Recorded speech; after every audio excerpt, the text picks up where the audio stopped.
What's up, folks? We back for another week of Saints Talk, the official podcast of NewOrleans.Football. As always, I'm your host, Kevin Washington, and I'm here with Nick Underhill, the brain trust behind NewOrleans.Football. Make sure you guys go to the website and subscribe.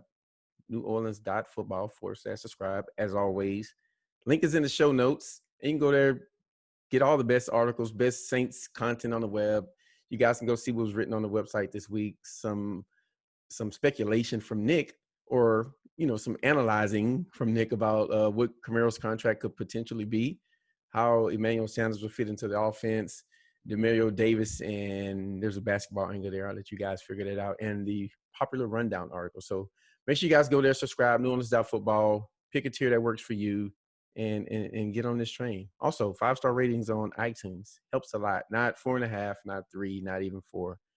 5-star ratings, they help us just more people here. So any help you guys can give us there, we appreciate it. And training camp is upon us. We're excited. I feel like a small part of my life is starting to come back, because I just want to watch someone in pads or hear about it in some article that Nick is going to write for us. So it's close, man. Nick, what's up? Man, Hard Knocks premieres tonight, which I saw the tweet today and it felt crazy. It does not feel like Hard Knocks season yet, but it's Hard Knocks season. So we're going with it. Normally I'm kind of like, I've gotten to the point where I'm kind of like over that show, but I'm curious to see it this year with all the stuff that's, going on with the coronavirus and all that. So it'll be a little bit interesting to see that. But yeah, man, they showed Liev Schreiber doing his narration of it. And it's like, oh my God, like it's really here. Yeah, it's really back. Yeah. Hey, look, the rule is once it starts, it can't stop.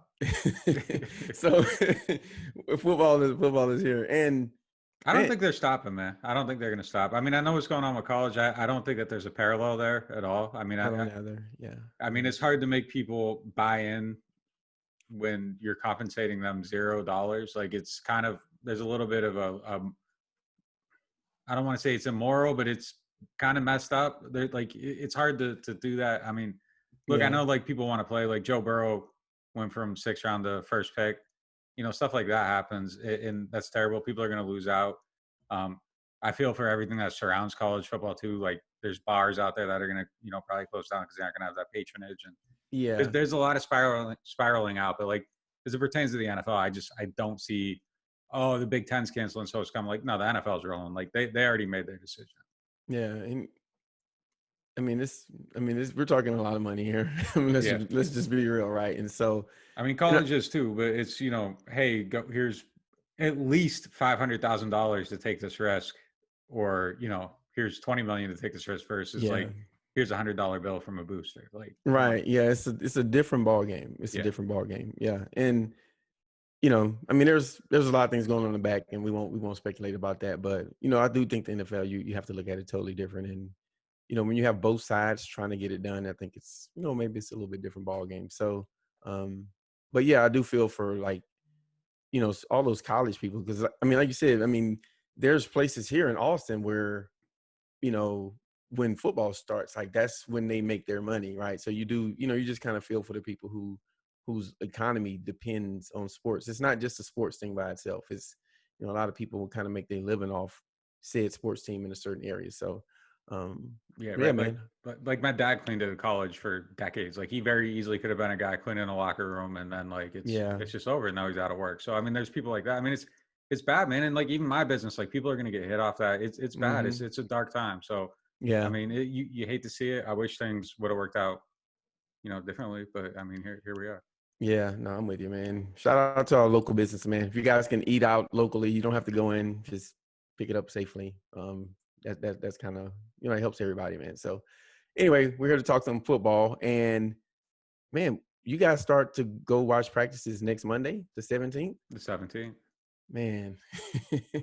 Get that corona test next week, or this week, actually, in a couple of days. Yeah. So I just want to say publicly that, like, if I see you out anywhere, like amongst the crowd, mingling or something like that, I'm not going to be the person you want to hear from. Yeah, like I'm telling you, I haven't left my house in weeks. I canceled a haircut. Like I'm not leaving my house until camp's over. Like the way I look at it, like if I catch it, I catch it, and like that happens. going to be a freak thing, though. I mean, so like I'm not going to leave my house except to go to practice until camp's over. Like if I catch this thing during the season, like, all right, so I sit at home and do the Zoom. I don't get to go watch practice for the 15-minute window it's open, 30-minute window it's open.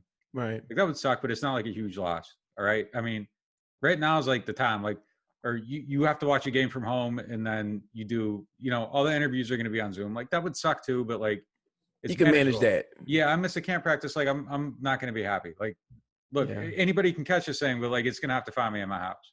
There you go. Sue, make them sleep downstairs. Whatever. Stay away. You guys just do what you got to do, man. Like do what you got to do. I'm Instacarting. Like I'm not doing nothing, man. So all right, I'm just letting you know if I see you out and about. You ain't gonna see me out and about. It's gonna be a problem, man. It's gonna be a problem. I haven't been out and about since. This is a public threat, by the way. Hey, I hear you, man. Like, look, I'm not gonna lie. Like there was the little window there where like it seemed like it was going away and it was safe to go out, and like I kind of like popped my head out of the house, like, oh, all right. And then like it was like a week later, it's like, oh, like, and then it was back, like, and I haven't left the house since. You got to get tested because you looked out the window. Like there was like that 10-day window where it was like, is Corona over? Like, you know what I mean? Like they kind of made it feel like it was safe, and it was like, all right, like, yeah, all right, I'll step out, and then it's like, oh God, I shouldn't have done that. Yeah, it's not going nowhere, man. Yeah.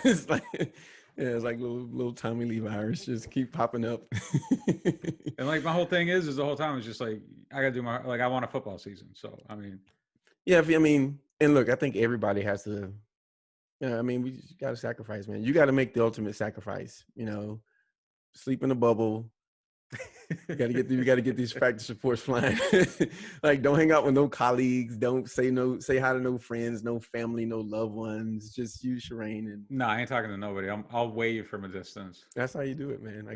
Like I said, if you get out, I'll know. And no, dude, like I'm gonna be like someone gets close and whoa, like, you know what I mean? Trip, get away! Like, what are you doing? I just got tested. Yeah, okay. Yeah, I know, right, man? Yeah, what's going on? You got perfect. They aren't perfect. Allergies in your eyes. Get away from me, man. Dude, the crazy part is like, so I'm getting old, whatever. I don't care. I'm almost 40. 3 years from 40.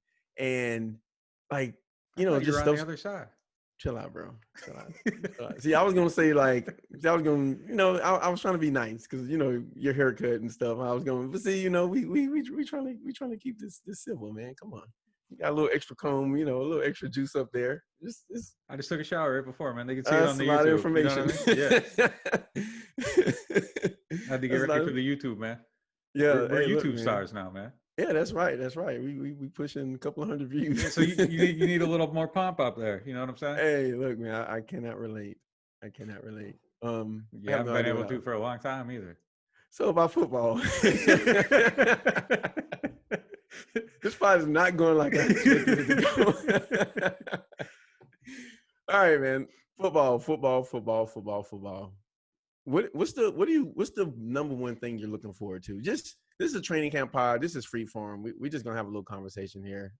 No topics today. Let's just openly, talk about training camp and kind of what we are expecting to see and what we want to see. So, if someone said, Nick, there's only one thing you can report on in training camp, what would that be? Well, I mean, I'm going to change it right away because, like, we talk about Jamison Taysom all the time. I mean, that would obviously be the thing. Yeah. So starting outside of quarterbacks, we'll come back to quarterbacks. Outside of quarterbacks, I think the thing I'm most interested to see is probably Janoris Jenkins right now and just how he's settled in. Yeah. And what his coverage looks like. Is he fitting into the scheme? All that stuff. Does he look comfortable? Is it natural? Yeah. I think that's a huge thing for this team this year is, they get that coverage, and I think Davenport becomes what he's supposed to be. I think Cam takes it to the next level, and it just all goes hand in hand. So I think he's kind of like a linchpin, a pressure point player of the defense, and depending on which way that goes, I think the whole thing goes with him. So he's a tipping point player of the Saints defense. I like that. Yeah, between like elite and very good. Like if he is what he's supposed to be, I think they're top 3, 4, 5 defense. I think it's a combination of him and Davenport actually, because I think one guy can benefit. They kind of both have to do their job for the other one to succeed. And if any one of those two guys are, with both, then, my goodness. But, like you said, if Janoris is who we think he can be, and there's a lot of evidence to suggest that, and, like I said, we'll see how it turns out. And listen, I think they had a small sample size from last year, so you don't want to over speculate on it. But, he gets back to maybe press something, something he's more comfortable with. When he was his best, that's what he was doing. Marshawn is one of those guys anyway. Yeah, I do think that you can look at him and say, maybe if you had to pick one player on defense that had a really good year, it could be him. And two corners on the outside is, it just changes your defense in a way that maybe a lot of other positions can't, because cornerbacks can affect, they have to affect every passing play, right? You can't, those guys, they really can't be taken out of a play because they have to do the covering. But, a defensive lineman, if you're doing a 3-step drop or something along those lines, 1, 2, 3, get the ball out. The guys are not getting there that fast unless they're like Aaron Donald, at his best or something. So yeah, I can definitely see Jenkins being, kind of being that guy to maybe take things up to the next level. Am I crazy to, like, I kind of take Davenport almost as if his production is going to be there. Like, I almost take it for granted, like it's a given that he's going to produce to a certain level. It's just how much more above. Like, I think what he was last year, you're getting that baseline no matter what. Like, You think that's his floor? Yeah, I'm really not worried about it dipping below. I think he's going to be significantly better. I mean, the way he spent his offseason, he talked about that. Yeah, I mean, he wasn't able to work out much. So, like, there was lifting. He was able to build strength. He built, some strength on his lower half, which yeah, I think does matter given how some of his injuries are. The foot injury was going to happen regardless of how muscled up it is. It's a bone injury, and those things happen. But, I think taking out some of that, on-field stuff, being more stationary, having to work like that, and then it forced him to spend more time in the video on Zoom calls with Ryan Nielsen, working the technique. And I think you saw it last year. You look at week 1 and then you look at his last week. Like, there was more, I don't know how to say it, but like stacking of moves and stuff like that. One move leading into another move. He was setting guys up a little bit better. Counters and whatnot. Yeah, I think just taking that to the next level is what you're going to see the improvement. And I think this offseason helped him slow down and take that mental. And look, the guy talked about, like, he wasn't reading books and all this stuff. And, like, that was like that's such a stupid thing coming in. Like, they were like, oh, this guy likes books. Like, he's like, I remember that crazy talking about, like, he's unique. Like, he's different. I'm like, what? So it was kind of funny. Like, I was like, when he said, I was like, nah, man, don't say that. But he's like, he said he like stopped reading books, but it was like basically like, hey, I stopped doing anything that wasn't football. And I think that matters. Like, I do think that we're going to see, assuming the health gets where it's supposed to be, he's not on the PUP list. I tried like 8 different ways to get him to talk. I saw you try. Yeah. He was good try, man. He was dodging that stuff. Like, he was like right hook, left hook. He was like Ali. Yeah. So like, but look, he's not on the PUP. So that's I think what matters. But yeah, I think that his floor is what it is. Like, I do think that, I see him as a given, and that might blow up in my face, but I think he's that good now. I really don't think he's like this, like, huge, like, question mark. Is he or isn't he? Like, he's arrived to a point. It's just, you think he's past bust potential? Yeah. Oh yeah. Yeah. Absolutely. Yeah, me too. I don't know if he was ever there, but whatever. But yeah, no, I'm with you. Just to kind of take a quick step back, like, just how crazy is it just to say like a guy likes something other than football, and that's like a knock on him. I just remember that it's like so crazy. Like, imagine someone saying, "Oh, Nick likes rap, so he can't report on football that well." It's it's kind of a ridiculous take, or like having 50 pair of shoes in a 20 pair of shoes closet or something, right? That's kind of how you rock. It's ridiculous. It's ridiculous. So, like me, I don't know. I don't do anything other than record podcasts and be a software engineer, but you get the point. So yeah, that was a crazy take at the time. But when I kind of saw him say that, like, he didn't pick up some hobby, like, I don't know, play the guitar or something like that. He's, it was all football. And I was like, okay, well, whatever that means, maybe it'll help him a little bit. But seeing him as a given, I understand where you're coming from with it. I do think that if he starts off like he did last year, I still think you're happy with that, because I mean, I've said it on this pod more than a handful of times. Like statistically, he was on a tear. I'm not put him over Cam, but if you just look at the raw numbers and you had no idea about football, those are equal players like the first 5 weeks. So even if he gets back to that, that's a heck of a floor. And if you extrapolate that out through the season with no injury, then I can understand where you're coming from. Yeah, what do you have? 6 sacks or 13 games? Like, so if you play a full season, it's like probably like 7.5 sacks. Like, that's a good season. Like, Yeah, nobody's like Okafor's a bust or whatever. Like, if you have like, that's better than Okafor. He's a better player than Okafor. But Okafor, nobody would have been like, this guy's terrible. Like, he was solid, and he was Davenport's solid better. there. Yeah, So, yeah, I way mean, better than Okafor, by the way. yeah. Just yeah, it's not. But like, Yeah, if you drafted Oak and like that's what you had opposite Cam, like you would be okay with that. yeah. I think people just can't get past the draft picks, and I think that's just going to always be there. I'm over it. Like, It's written in ink instead of with a pencil, and I just think it's kind of, I don't know. It's just a weird. It's just it was a weird start, and maybe I've been a little bit. I've paid more attention to him just because of that. But what your take is that he may be a given based on the film. Now, if we're just talking off the film, then there's no questions about the guy. Like you can't. I mean, you can see he's a young player. He can pick up some more counters and do some more stuff. But if you're looking at his film and you're just looking at him rush the passer every down, play the run every down, seeing how he operates every down, there's not a lot of question about what type of player he is. It's just how much better he can get. So what are you looking at? I don't know. This is not a rank list because I got a few more that are going to be there, but I'm all about the Slim Pete life, man. I saw the picture of Pete and I was like, what? I told you on the last pod, man. You told me, and I remember the first text, and I was like, all right, like he lost a couple of pounds. Then I saw the picture, I was like, okay, like, and I don't think when you're a guy that big, right? You're not gonna necessarily lose power from going. I think he was like 325, I think, and now he's maybe down to 315. So, I mean, that's significant, and I think you like to see guys get paid and. I don't know, that's some stigma, but like, hey, he got paid and then he went and did something extra. So Mike Thomas kind of is the same way. Last year he got paid and got better. So he's someone I'm looking at because if Pete is good, wow.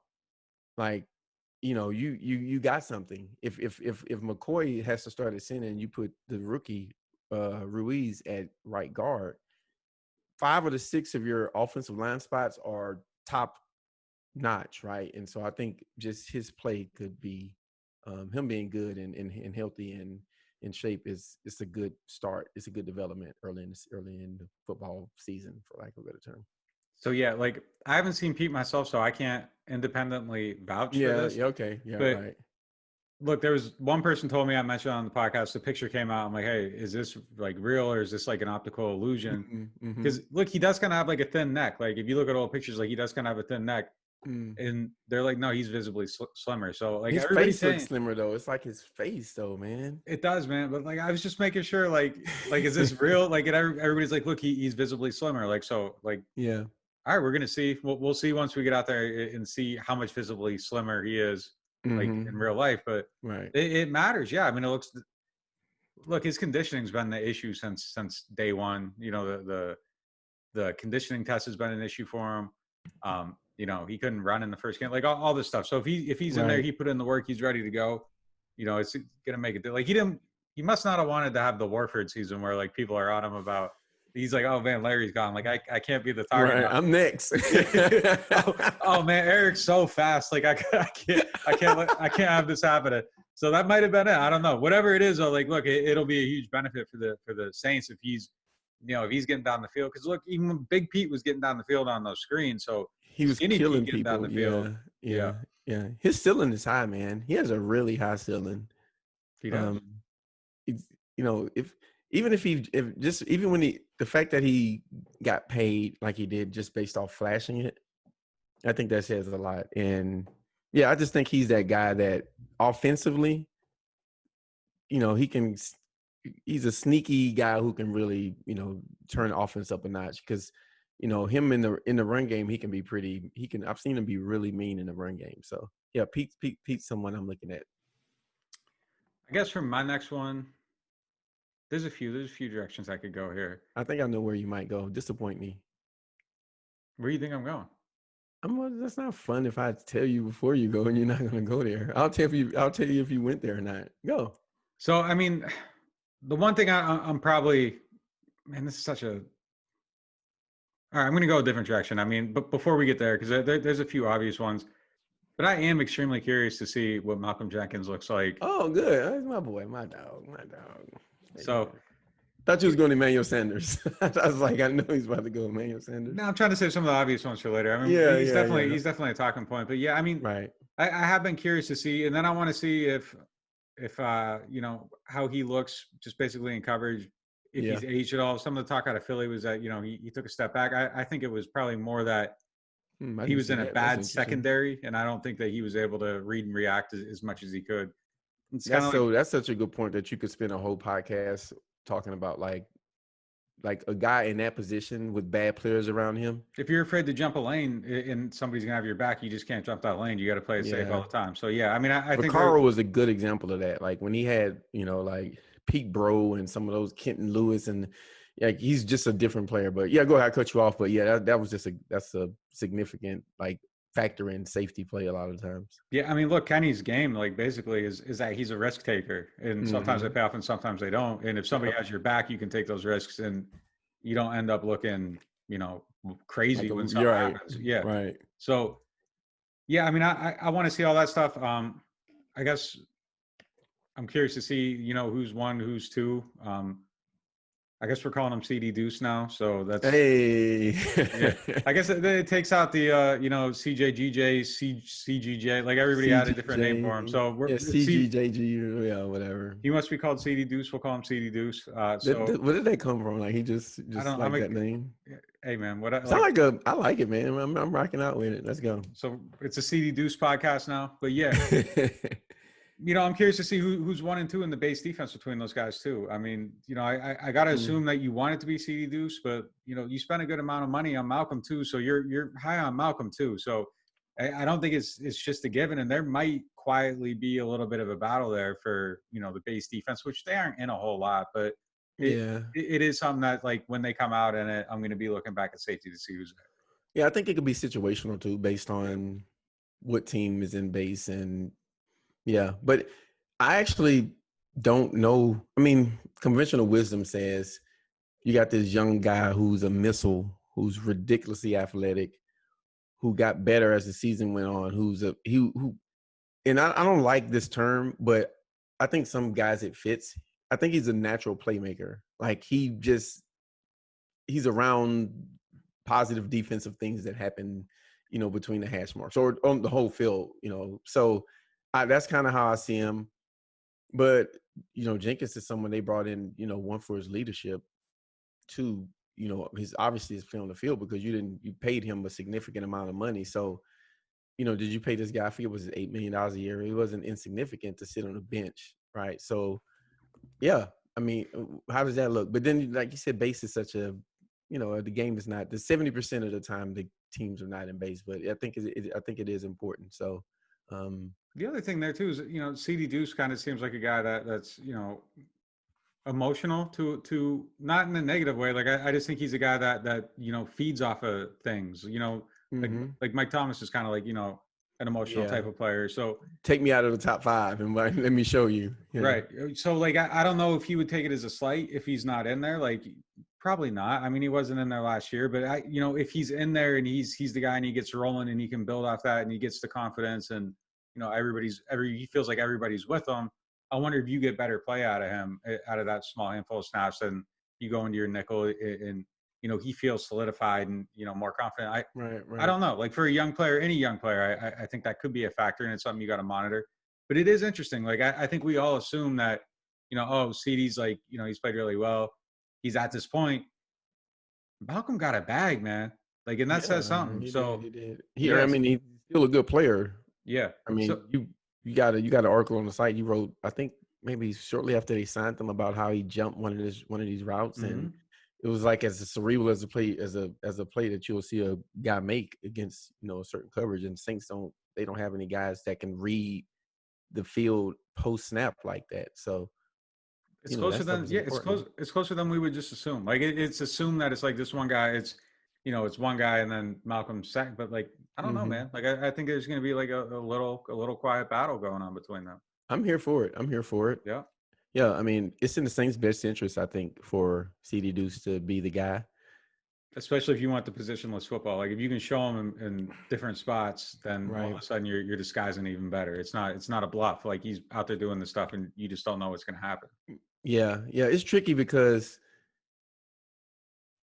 obviously, he's a slot player. He's a slot cornerback, right? He's a slot cornerback, and Jenkins is the other safety. That's my guess as how it's being looked at right now. And I think Peyton said they see him as a slot.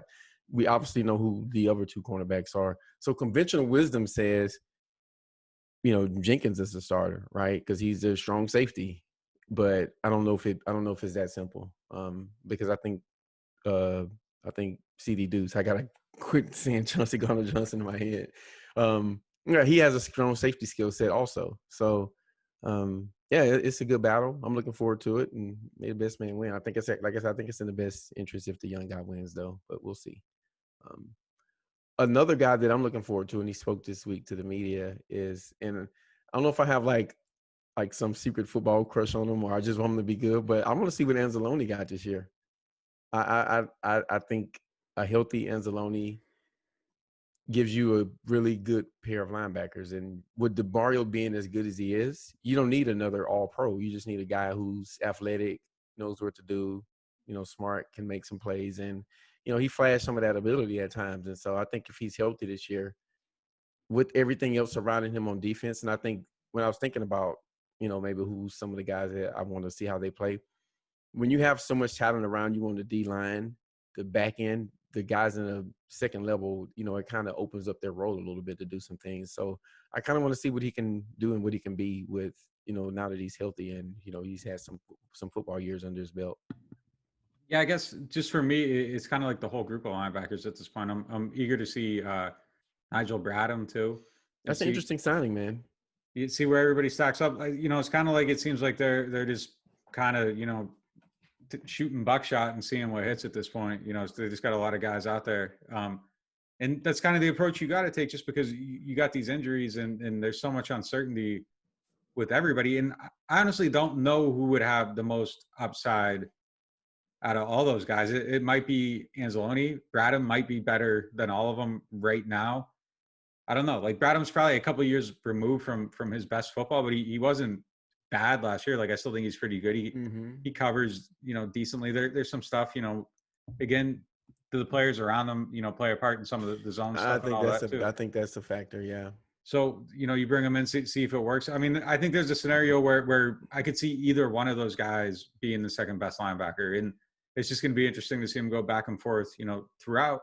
And look, Kiko isn't bad either. He's in that mix too. Like there's a potential for like a really, really, really solid group of linebackers. And, you flip the coin and like, there's a lot of things that couldn't work out too. But, I think, just taking the volume approach, you set yourself up pretty well to at least have two of those guys hit, be healthy throughout the season. And that's, in your nickel defense, that's really all you need. And I mean, we haven't even brought up the rookie, Right. right? In this conversation, like, where does he fit? Because, they clearly see him as an off-ball linebacker, but I I think look at him as zero, man. And like whatever happens, happens. Like he's gonna contribute somewhere, but like it's just like I don't look at him as like he has to do this. It's just like, well, if he has to do it, that'll be good. right. Well, I brought up the Alden Smith example. If you got a guy who's a rookie who doesn't have any pressure to be like this factor, in multiple parts of the defense, then his job becomes a lot easier, right? And Alden Smith rookie year, and I'm not comparing the guys because they're totally different players, but I remember that, specifically, he was just told to rush the passer on the third down. That was it, and he was really good at it. So if you can limit his role into something that you feel like he can do really well his rookie year, then yeah, the expectations are low, and you can just have him, do this one thing and do it well in a limited amount of snaps. And I think you take that at this point, given the talent around him. Yeah. I just think that I don't really have any expectations of him this year, I guess, because I don't know where to put him. So yeah, he's someone I'm looking at. All right, give me another position. We don't have to sit on him for a long time, but like I'm extremely curious to see just Alvin and where he's at. You know, one of the things that I came Yeah. up on, and I wrote a story about him, you know, his contract or whatever. Mm-hmm. One of the things I didn't realize is that he was breaking like 7.5 tackle, forcing 7.5 missed tackles per game, which is That's like a 100 over a lot whole season. number. He It's had almost ridiculous. 40 at the time he went down with the injury against Jacksonville. Like he had 40 at that point. Mm-hmm. There's a Like big drop off after too. You can tell like the yeah, numbers they just flatline. he Well, had actually like more than flatline. They dropped. he had like 20 over the next whatever it was 9-10 games. Like, Wow.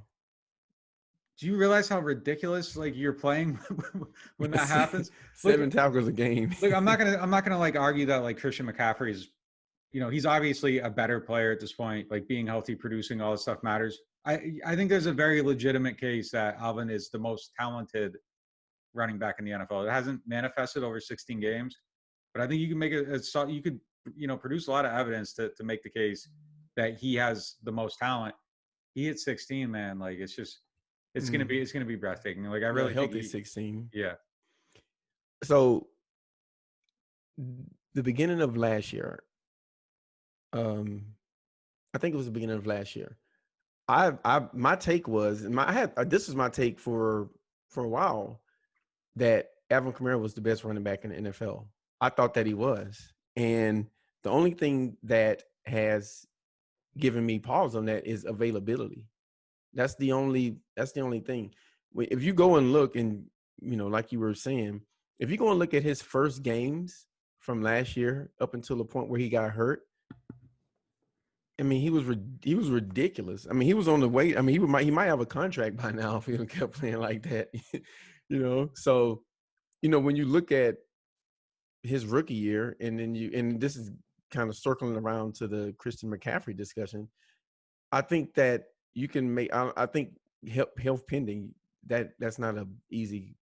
That's like, oh, McCaffrey case closed, right? But availability is a skill, and I think that's what obviously is going to put McCaffrey over. And Kamara probably won't see that contract, but yeah, just to your point, I think those guys are closer than maybe people give them credit for. And this year, if Alvin's healthy, you know, I think the discussion may start back up. Dude, forcing 100 missed tackles, like 100 plus in a season.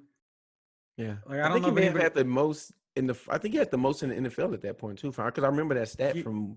he had to like McCaffrey only finished with like 80 some. Like Wow, yeah, it's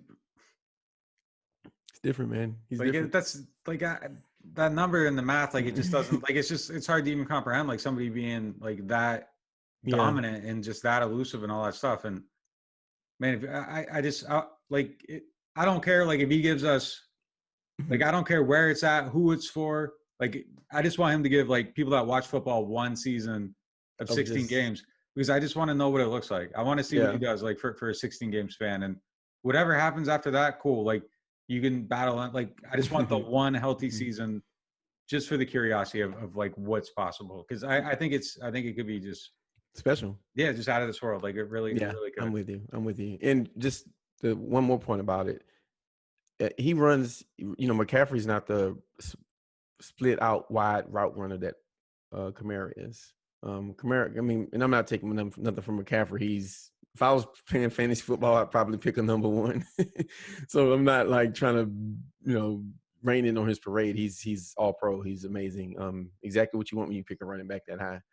But in the pass game, he's more of a check down guy, right? And that's just what he is, right? Kamara, you can split. I mean, there's plays where Kamara is split out wide and Thomas is in the slot, right? And then there's plays when it's vice versa. So, I think that skill set is still there. And, like you said, if it's on display for 16 games this year with, Jared Cook in the system for another year, and Emmanuel Sanders here with if things line up, healthy O-line, I think you're looking at a significantly different situation. Who you got? Oh man. So I kind of, this is like, when you like are like doing the top 25 and you get to that 26 through 30 and it's like, all right, but To be honest with you, I just want to see what the health of Rankins is. I don't, because my expectations of him this year are like I have none. I don't think I don't have to. I don't, I can't afford to factor him into the defensive equation this year. But they got they let Stallworth go, right, and that's an interior guy. I mean, I know they signed Malcolm Roach as a UDFA, but when you look at just the depth, when they have to feel good about himself at a certain level to maybe let a guy out of the building. So, and you reported that, he's on track and he's looking, his health is looking fine. And so I want to see where he is. Who is he going to be this year? We mentioned Jenkins as being a tipping point player for the defense, which, I think is a good take. But Rankins is kind of like, going from being a multi-millionaire to a billionaire, right? Like it's over the top. So if his play is kind of what it was, when he had his good year, I just think he's someone that could it's kind of like a unexpected boost to the defense if he's good this year, because you're just totally not expecting. So I just want to see how is he moving? Is he limited early in camp? That's going to be something that I'm super interested in. Yeah, definitely. He's definitely someone I'm going to put my eyes on like right away, just to see him run, see how he moves, all that stuff. I mean, if he can get back and get back, I don't know how much of that we're going to find out during camp, but we'll find out if it's like not in the cards during camp. So that's definitely a big thing to watch. And then, like you said, all the guys behind him, I'm on record as being optimistic about Shy Tuttle's future and guys like that. So yep. I want to see Malcolm Roach too. They do a really good job of finding the UDFA DTs. He's more of a shade than he is a 3-tech, right? He played 5, I think, at Texas. So I think you would probably the natural would be, yeah. Put him at 3. Okay. We'll see though. We'll see what what they're looking at. So okay. That group as a whole, though, I mean, you got Roach, Onyemata, Malcolm Brown, Shy Tuttle, Sheldon Rankins, right? Those 5. I mean, there's and Marcus Hunt too. He's 6. He's in there. There's something there. Like again, there's like another volume approach, and if Sheldon doesn't hit, like you can probably get by if everything else hits. Like, but yeah, I mean that's a huge thing. It's like you said, it's rich to richer. It's yeah, the difference he'd be a gift. Yeah, he'd be a gift. You're Diddy on defense, and if if Rankins and Jenkins hit, you're 97 masterpiece. So. Okay. I thought you was gonna go Nas. No. You're expanding your horizon a little bit. Come on, man. I've always been a no limit guy, but yeah, I mean, hey, P's who everybody wants Diddy to be, but he's P was the original, man. Yeah, P was dropping tapes like every week. It was like, hey guys, we should make. I'll post it on Twitter. Our no limit, our Oath to No Limit picture that we got for Saints Talk. So he was keeping $16 out of every 18 on those CDs. So, you know what I'm saying? Like he was really doing it. He was really doing it. Diddy was like signed to like 2 other people. So yeah, that's real. Yeah, you were signed to P. It was like he took over everything. Put a few diamonds on your album cover. Hey. KLC, Beats by the Pound on there. Moby Dick, all those cats, and just let them do all your beats, and you good. Yeah. What were we all right. So on topic. Let me throw one at you. Okay. What do you think? How do you think Marshawn comes in this year? This is like his year. This is his year, right? He has how do you think he comes in? Like what version of Marshawn do you think we get this year? I think he's gonna do it. I mean, look, he's tweeting like, kind of wild stuff. He wants the respect. You start talking like that, you're doing something. Like there's some belief in yourself that like you're gonna deliver. And he's always been a confident guy, but now that it's like kind of like out in public, like he's like fighting with dudes he went to high school with about like where they got him ranked. You know what I mean? Like, so I like that. Like I see it and I'm like, oh, okay. Like he's really doing something. So yeah. I think he's going to come in right. And I think it's going to be his year. He wants the money. He wants the stature. He wants the respect. I think that he's learned his lessons and he's going to do it, but we'll see. Yeah. He must have signed to like Can't Guard Mike's management or something. Like it ain't that wild, social media fly. And that's social media. But listen, I love it though, because as a cornerback, you kind of got to have that mentality. But yeah, he's someone I'm looking at. All right, give me your next one. I mean, I guess we'll just shift into one of the obvious things, and the center thing is a big deal, just basically Big in the deal. configuration of the line and how Yep. Ruiz picks everything up. We'll see how it goes. Either way, I think they'll be fine. They're better, I think, with Ruiz at center. That's the long Yeah. vision. Yep. So, Yep. I mean, that's going to probably be one of the biggest stories, just basically, throughout all of camp. Yeah, that's gonna be one. I mean, they obviously he's first round pick, and it's a lot of attention going there. But yeah, just the potential of McCoy at center is appealing, and it's just so many things. And when you think it through, it's like it's so many things that you can see going right. Like it's not hard to imagine Ruiz having a good year, based on his pedigree, what he did in college, especially when you compare it to McCoy and then the level of coaching they have for the O line. It's not hard to imagine that situation working itself out. It's not hard to imagine Pete having a bounce back year because they see something in the building about him. You saw his flashes. He's healthy. He's in better shape.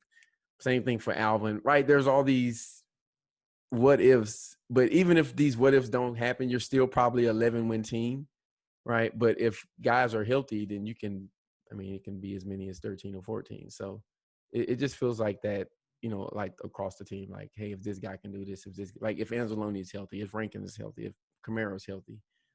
So yeah, it'll be interesting to see if like which one of these things work out and which one of them don't.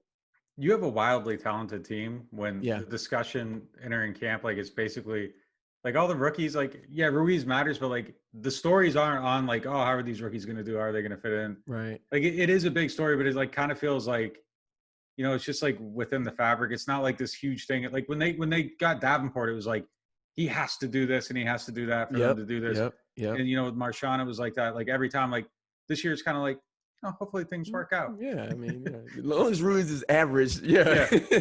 Yeah, that's good. If Zach Bond is a good special teamer this year and plays 15% of the snaps, then that's fine.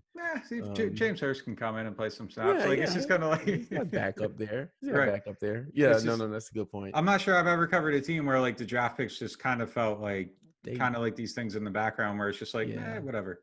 Yeah, and the crazy part is that they're drafting, like they got Chauncey Gardner-Johnson in the 4th round last year. CD Deuce. My bad. Gotta put some respect on his name. Yeah, CD Deuce in the 4th round last year. They got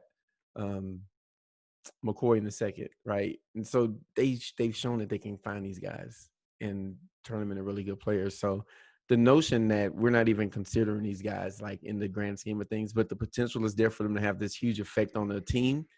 It's kind of a wild situation, right? Like Zach Bond is like, okay, just what can he do, right? Anything extra, anything he can do is extra. Same thing with and this is something we can kind of speak about this for a little bit, is their passing weapons are like, it went from seeing last year where it felt like they didn't have any weapons other than sometimes Mike Thomas. Jared Cook was hurt at some point. Camaro was injured for a large part of the year. Traquan Smith is Traquan Smith. He hasn't really become the player maybe we thought he could be. And now they have Mike, Emmanuel Sanders, Jared Cook, and a healthy Camaro. So I think the offensive weapons this year may be the best collection of weapons that Drew's had since he's been the Saints quarterback. I had a similar thought. I don't know if I ever wrote it anywhere. I was thinking it. I don't know if I ever said it. Uh-huh. And it was hard for me to get there. Like I kind of defaulted to 2015, 2016. That was Willie, 20, Mike, and Brandon? Yeah. Like that might have been, I think the combination of Cooks and Mike. Did Willie go over 1,000 yards that year? He got to like 980 twice. Like he knocked on the door twice. Okay. So it's tough. I don't know. I don't know which way I would go with that in terms of. So let me try to change your mind. Let me try. I'm just gonna try. You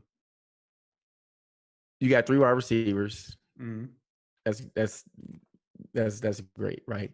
I think when you look at the guys that they have this year, Mike right now is probably as good as Mike plus Brandon was back then. Like I think he's that good in his current form. But let's just go, we can go one for one.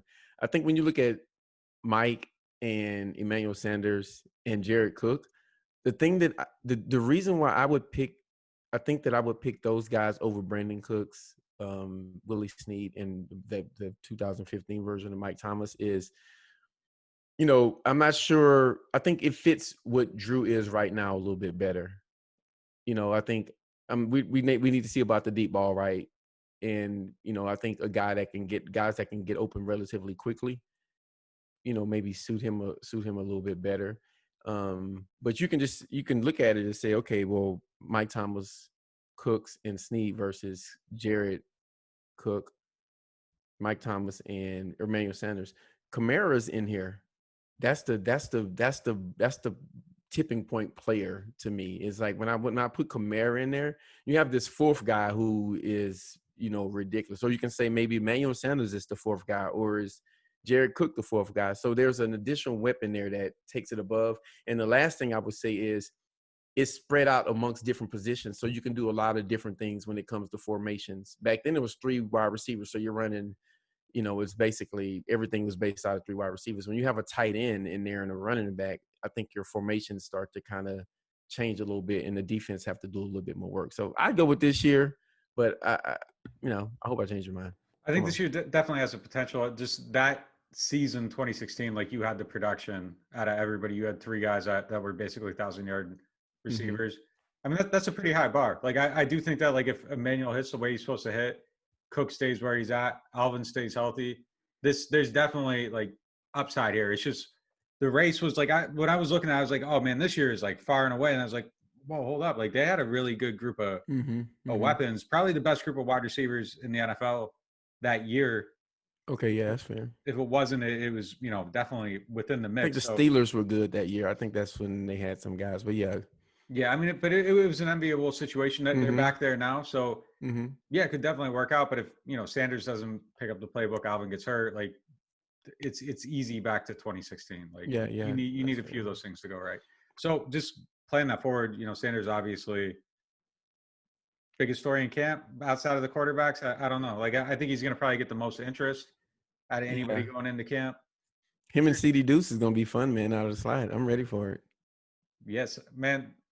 If he can pick up the offense and play inside and outside, like he's working on the outside right now. That's how they always do it. The guys start on the outside, you pick it up. Okay. You haven't seen Traquan's done it, but he hasn't. I don't know if there's that mastery of the offense yet. Yeah. If Sanders can master it and do it, look, the stuff he's going to be able to create on the inside, and then as you were saying with Drew's arm, everything's got to come in a little bit. The offense has to become a little bit more condensed. Like you're trying to find ways to stretch it. All the hype's about the deep throws. It does matter when it's deep. You can condense and keep it open more. Like you aren't getting suffocated, so it does matter. Right. But there does need to be a condensed offense. And if he's in the slot, he's getting open quick. Look, like I wrote the story, like 2014, he was an absolute monster on these crossing routes. Right. The Saints, they use them frequently. It's a big part of the offense. Not all of them are out of the slot. Last year, they ran 111 of them total. Not all of them were targeted, but there were 111 crossing routes as part of the offense. There's a big role there for somebody. It's a lot of targets to be had. Yeah, and they don't all have to be Mike Thomas. Like so, Sanders gets those with a little bit of space. You get him on a linebacker, a safety, someone. He gets that step of space. He has the speed to take that, and now he's running, and he's going to make some stuff happen. So I'm excited to see it. And look, I mean, if he can pick it up, like it's like you said, it's game over. It could be game over. It could be the best offense. Like it really could be. Because he has a better skill set out of that position than Willie Snead, in my opinion. I mean, yeah, one guy can catch and run, man. Like Willie could catch and run too, but it was a different type. Like it was like it was like bullying. Like he was breaking tackles and stuff like that. Like Sanders gonna catch it, and he's out of here. Yeah, he's gonna turn on the Jets. So he has that yak ability that like Cook should have had but didn't. Like Cooks was Yep. And I think one thing that year, the Saints, they kind of had to. I mean, I don't want to take away from those guys and what they did that year, but I think you didn't. That was you said that was 2016, right? 2016, yeah. And the defense was probably giving up 40 points a game. So, right, they're they got to throw it around equally, right? And that's when Drew was throwing for 5,000 every year, pretty much. And so, I just think this current iteration of the team, the stats may not be there, but I think the offensive efficiency is something that I'm looking closely at. And to add to it, and it's not an easy comparison to make because there's a lot of other factors that go into it. Like back then, Drew had probably a little bit more arm than he does now. I feel like he But just took a Willie shot. no, man, no. There's like a low key like No. I know Willie, your boy. Listen, I know Willie, your boy. Right? Willie was the right player for the right offense at the right time. He was. Yes, and he had a decent.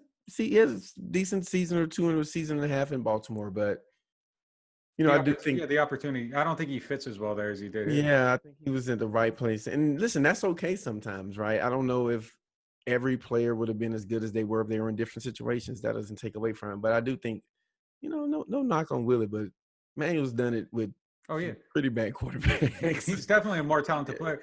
Yeah. But there's this alternate universe, so like where it's like imagine Willie sticks around and like it's just him and Mike in this offense, like the last couple of years is the receiving threats. Like he might have got some like silly numbers and been a player of like a certain stature just based off of being in this offense, having chemistry with the quarterback, and not making a lot of mistakes. I think the Lansmore career trajectory would have been kind of an on point one for him. And maybe the numbers would have been a little bit higher because Lance played with Devery and Robert and Colston, and he had a little bit some more weapons, and it would have just been Mike and Willie. But yeah, I don't know, man. I see this current iteration of guys, and I think that they can, from an efficiency standpoint, I think they can be special. And like I was saying, you got to add the things around them to the equation. And when I look at the O-line and the potential there and the running backs, and I just think it's a lot of things that could really propel this offense into maybe not being super explosive because I'm not sure that's who they are anymore, but just being able to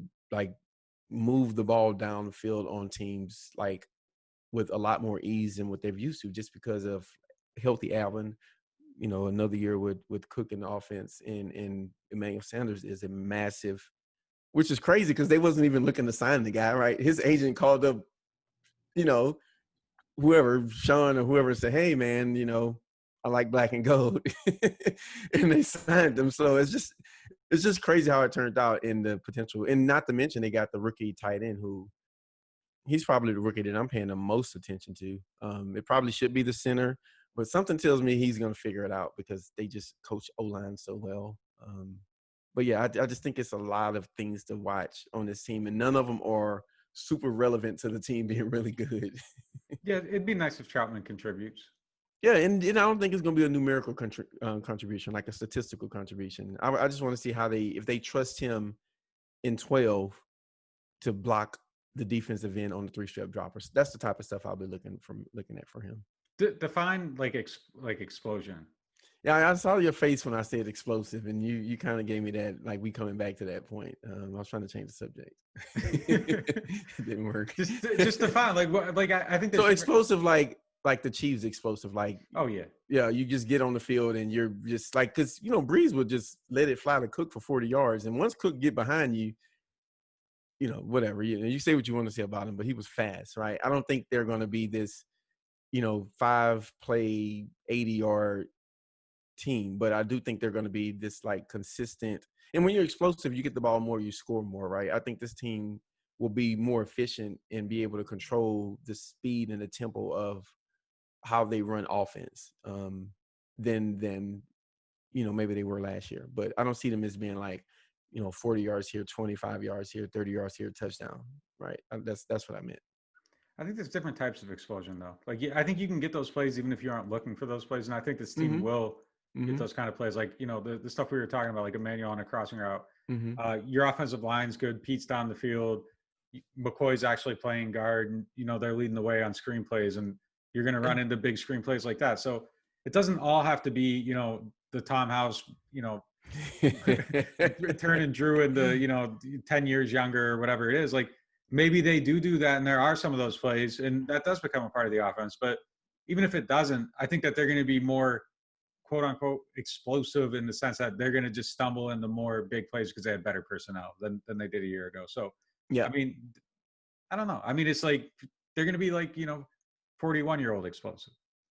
I'll take it, man. Yeah, I'll take it. I think they're going to be good. I think the offense is going to be really good. I think the offense is going to be health pending, right? I mean, Man, just stay healthy. I just want to see what it looks like with all these guys together, because I think, when you look at just a collection of talent, it's pretty unreal. That'll do it for us. Man, look, football is starting back, and we're excited about it. Make sure you guys go to NewOrleans.Football /subscribe. The link will be in the show notes, so make sure you guys check that out. Go to NewOrleans.Football, subscribe. Nick will be putting training camp reports there, everything that he's seeing. We're gonna keep him in the house, only let him out to cover football. So we're gonna make sure my man is safe and up and running for the entire training camp. Anything that you guys can do to help the pod, share the YouTube link, Instagram, we're on Instagram. Make sure you check us out there. Make sure you guys give us a 5-star rating on the pod. So with that said, man, thank you guys for listening. We'll see you next week. We out.